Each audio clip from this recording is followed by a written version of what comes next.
માનનીય ફાધર, માનનીય શિક્ષકગણ અને અત્રે ઉપસ્થિત મહેમાનોનું હું સ્વાગત કરું છું. આજે હું તમને ટેકનોલોજીના ફાયદા અને ગેરફાયદા વિશે કહીશ. આજે વિજ્ઞાન અને ટેકનોલોજીનો યુગ છે. આજે એવું કોઈ પણ ક્ષેત્ર નથી જ્યાં ટેકનોલોજી અને આધુનિક ઉપકરણોનો ઉપયોગ થતો નથી. કેમ કે આજે ટેકનોલોજીએ માનવ જીવનને વિકસિત રીતે પ્રદાન નથી કરી, પરંતુ તેને નવી ઊંચાઈએ પહોંચાડ્યા છે.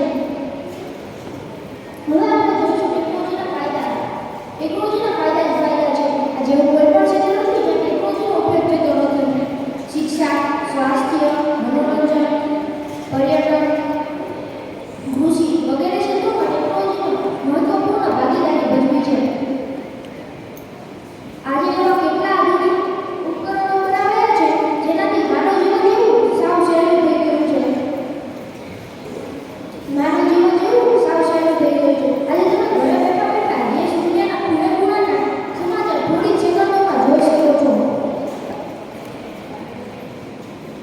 કેટલા મશીનો, સોફ્ટવેર અને આધુનિક ઉપકરણો બનાવ્યા છે જેનાથી માલ બનાવવાની પ્રક્રિયામાં ખૂબ જ ઝડપ આવી છે અને ઔદ્યોગિક ઉત્પાદનમાં પણ વધારો થયો છે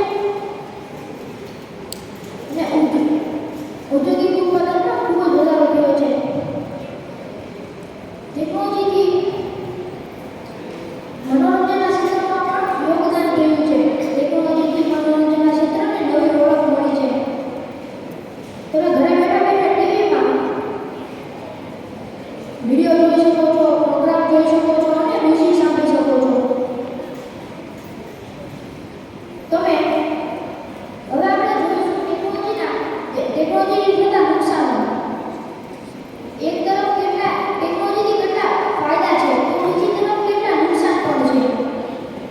ટેકનોલોજીથી કેટલું પ્રદૂષણ પણ વધ્યું અને ટેકનોલોજીથી આપણે જોયું કે ઔદ્યોગિક વિકાસ ખૂબ જ થતો હતો તો બીજી તરફ ઉદ્યોગોમાંથી નીકળતો દૂષિત ગેસ પર્યાવરણના સંતુલનને ખરાબ કરે છે અને પ્રદૂષણ વધી રહ્યું છે, જેનાથી ગ્લોબલ વોર્મિંગની સમસ્યા પણ વધી રહી છે. કેમ કે ઉદ્યોગોમાંથી નીકળતો ઝેરી ધુમાડો વાતાવરણના સંતુલનને ખરાબ કરે છે, જેનાથી ધરતીનું તાપમાન વધે છે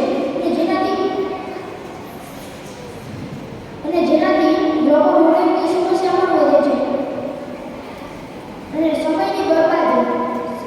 મોડર્ન ટેકનોલોજીના ઇન્ટરનેટ, ટીવી, કમ્પ્યુટર જેવા કેટલા આધુનિક સંસાધનોથી જેનો વ્યક્તિ